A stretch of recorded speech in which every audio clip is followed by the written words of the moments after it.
GS.Educare में। मित्रों, अभी तक आपने मेरे चैनल को सब्सक्राइब नहीं किया है तो इसको सब्सक्राइब कर दें, शेयर भी कर दें अपने मित्रों तक, ताकि सबके पास ये जानकारी पहुंच सके। और आज हम बात करते हैं जीएस में इन्वायरमेंट का। इन्वायरमेंट में नेक्स्ट चैप्टर की हम बात करते हैं। चलिए तो बात करते हैं क्वेश्चन नंबर 1 की। 1 क्या है कि स्वचालित वाहन निर्वातक का सबसे अविषालु धातु प्रदूषक कौन सा है। ठीक है ना, इसका जो सही आंसर है option number B, lead. Lead क्या होता है? लेड शीशा को कहते हैं। ये क्या होता है? स्वचालित वाहनों में जो एंटी नॉकिंग एजेंट के रूप में लेड शीशा का प्रयोग किया जाता है। ठीक है ना, जो एंटी नॉकिंग का प्रयोग किया जाता है, लेड का ही प्रयोग किया जाता है। लेड को हम शीशा ही बोलते हैं। ठीक है ना, क्या बोलते हैं? शीशा। ठीक है ना, तो एंटी नॉकिंग के लिए हम इसका प्रयोग करते हैं। चलिए नेक्स्ट की हम बात करते हैं। क्या है कि हवा में तैरते हुए शोषणीय सूक्ष्म कणों का आकार कितना होना चाहिए। कहने का सेंस है कि जो एयर यानी हवा में जो हमारे जो कण होते हैं, ये कितना होना चाहिए कि जिसमें हम सांस लें तो कोई दिक्कत ना हो। तो इसका जो सही आंसर है ऑप्शन नंबर डी, 5 माइक्रोन से क्या होना चाहिए? कम होना चाहिए। ठीक है ना। तो कैसे क्या होता है कि जो शोषणीय सूक्ष्म कण होते हैं, वे कण होते हैं कि जो कम से कम इतने छोटे हों कि सांस लेने के दौरान फेफड़े में प्रवेश कर सकें। ठीक है ना, और जिसकी साइज़ क्या होती है? 5 माइक्रोन से कम होगी।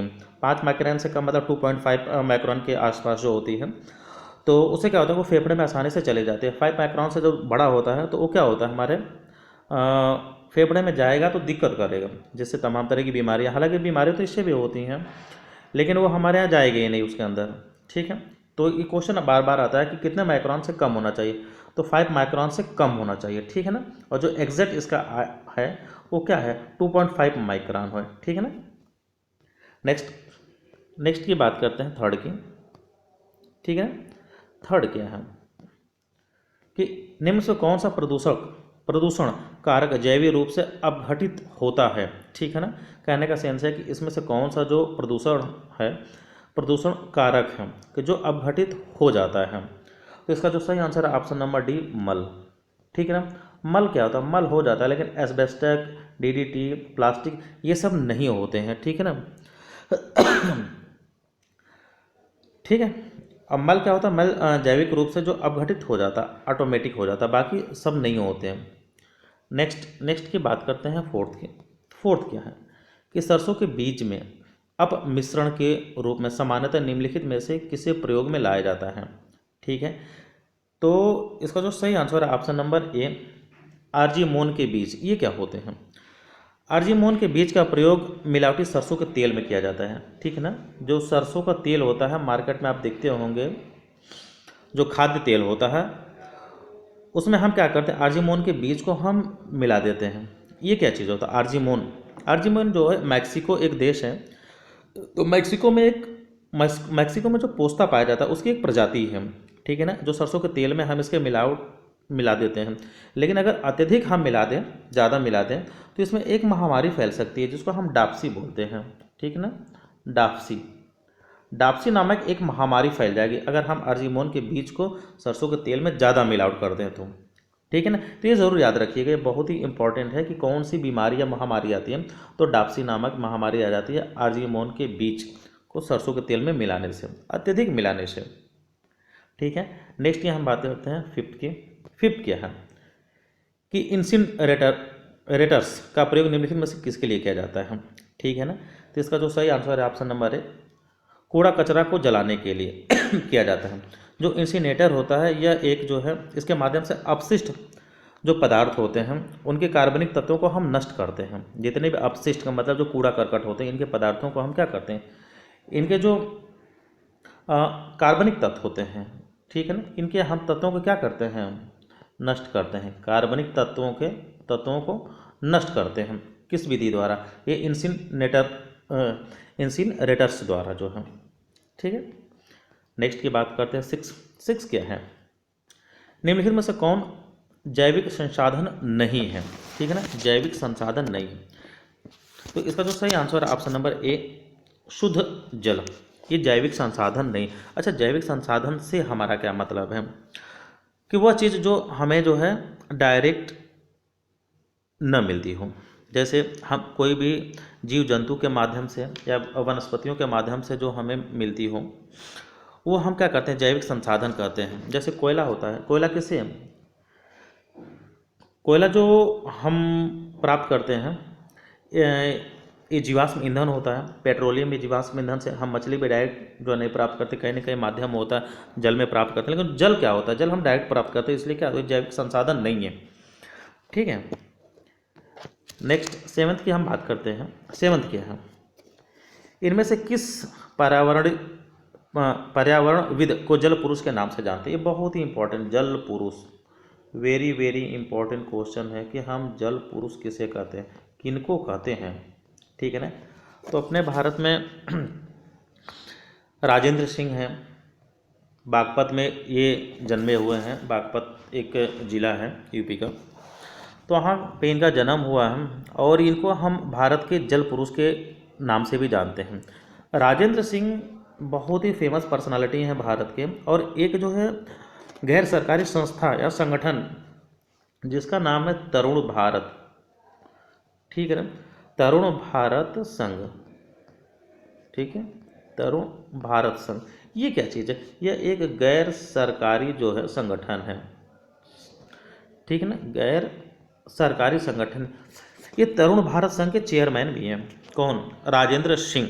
और ये अपने जीवन में बहुत ढेर सारे पुरस्कार पाए हैं, लेकिन हम जो उनमें से कुछ महत्वपूर्ण है ज़्यादा, उनकी हम चर्चा करेंगे। जैसे कि 2001 में, ठीक है ना, 2001 में ये रैमन मैग्सेसे पुरस्कार से जो है ये सम्मानित हुए। फिर इसके बाद जो है हम बात करते हैं 2015 में। ठीक है ना, 2015 में ये जो स्टॉकहोम वाटर प्राइज से सम्मानित किए गए। ठीक है। और इनके नाम ढेरों सारा पुरस्कार के लाइन लगी हुई है, बहुत ढेर सारे पुरस्कार इनको जो है मिला है इस फील्ड में। क्योंकि ये जल पुरुष इसलिए कहे जाते हैं कि बहुत से ज़्यादा ऐसे जलाशय बना के इन्होंने कि जो वहाँ पे पानी की सुविधा उपलब्ध कराई, जहाँ पे पानी की बहुत ज़्यादा दिक्कतें होती थी। ठीक है। तो इसका जो सही answer option number B, Rajendra Singh. Next की बात करते हैं 8th की। क्वेश्चन नंबर 8 क्या है कि पीने के पानी को शुद्ध करने के लिए निम्नलिखित गैसों में से किसे प्रयोग में लाया जाता है। ठीक है। तो इसका जो सही आंसर है ऑप्शन नंबर बी, क्लोरीन। अच्छा, क्लोरीन के साथ और भी हम प्रयोग में लाते हैं शुद्ध करने के लिए, क्या करते हैं, ब्लीचिंग पाउडर का भी हम प्रयोग करते हैं। ठीक है। नेक्स्ट 9th की बात करते हैं। 9th क्या है कि जल प्रदूषण निवारक तथा नियंत्रण अधिनियम किस वर्ष लागू हुआ। ठीक है। तो इसका जो सही आंसर है ऑप्शन नंबर बी, 1974 में ये लागू हुआ। ठीक है ना, जल प्रदूषण निवारण और नियंत्रण अधिनियम। नेक्स्ट की बात करते हैं 10th की। 10th क्या है, 10th है कि water prevention and control of pollution शेष कब लागू हुआ। तो इसका जो सही आंसर ऑप्शन नंबर सी, 1977 से लागू हुआ, जो आज तक पूरे देश में लागू हुई है, कोई भी इसमें संशोधन नहीं किया गया। ठीक है ना। 11th क्या है कि 11th है पेयजल में संख्या प्रदूषण सर्वाधिक कहाँ पाया जाता है। ठीक है ना। तो पहले एक चीज़ बता दें, तो कोलकाता में पाया जाता है। संख्या क्या होता है, संख्या हम बोलते हैं आर्सेनिक को। हमने पिछले चैप्टर में हमने इसको जो है बताया था, क्या बोलते हैं, आर्सेनिक। आर्सेनिक को ये हम हिंदी में संख्या बोलते हैं, ये बिल्कुल रट ले, इसलिए हमने इसको पुटअप किया इस क्वेश्चन में कि संख्या, ताकि आप लोग जान ले। कभी कभी शुद्ध हिंदी भी क्वेश्चन में पूछ देता है तो लोग घबरा सा जाते हैं।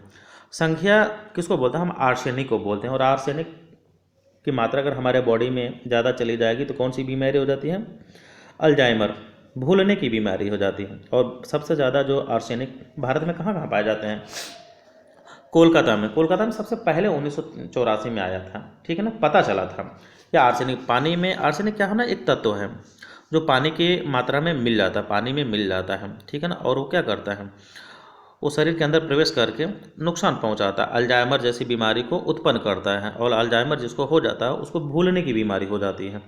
तो हम नॉर्थ ईस्ट में 6-7 ऐसे राज्य थे जहाँ पे हमने बताया था कि नॉर्थ ईस्ट में ही स्पेशली, या फिर ईस्ट की हम बात करें कि जैसे बिहार में पाया जाता है, झारखंड में, छत्तीसगढ़ में पाया जाता है आर्सेनिक, पश्चिम बंगाल में, मणिपुर में पाया जाता है आर्सेनिक। ठीक है ना। तो ये ऐसे वहाँ के ये राज्य हैं कि जहाँ पे आर्सेनिक सबसे ज़्यादा पाए जाते हैं। ठीक है। नेक्स्ट की बात करते हैं 12 की। 12 क्या है कि निम्नलिखित में से कौन जल को जीवाणु मुक्त करने के लिए प्रयुक्त होता है। तो इसका जो सही आंसर है, देखिए ओजोन भी। जल को जीवाणु से मुक्त करने में ओजोन का भी प्रयोग करते हैं, क्लोरीन डाइऑक्साइड का भी प्रयोग करते हैं, क्लोरामीन का भी करते हैं। ये ज़रूर देख लीजिएगा, ये बहुत इंपॉर्टेंट है क्योंकि इसको लोग नहीं अक्सर जानते। ओजोन को, क्लोरीन डाइऑक्साइड को, क्लोरीन को, ब्लीचिंग पाउडर को लोग जानते हैं, लेकिन क्लोरामीन को नहीं जानते। इसको देख लीजिएगा, ठीक है ना। ये नया थोड़ा क्वेश्चन है, आजकल ट्विस्ट करके जितने क्वेश्चन पूछे जा रहे हैं एग्जाम्स में, तो उसमें क्लोरामीन का बहुत ज़्यादा पूछा जा रहा है, तो इसको आप जरूर देख लीजिएगा। ये तो उपयुक्त सभी, ये सभी हैं जल को जीवाणु मुक्त करने के लिए, ठीक है ना। तो ये रहा इसका जीएस का हमारा। फिर नेक्स्ट में जीएस में इन्वायरमेंट आएगा। तो अभी तक आप मेरे चैनल पर नए हैं तो प्लीज़ उसको सब्सक्राइब कर लें, शेयर कर लें, और अपने मित्रों को ज़रूर शेयर करें ताकि ये जानकारी उन तक भी पहुँचे। और यूट्यूब पर GS.Educare के नाम से सर्च करेंगे तो ये मेरा रेड कलर का लोगो आएगा, यही मेरा यूट्यूब चैनल है। तो थैंक यू मित्रों, थैंक यू सो मच।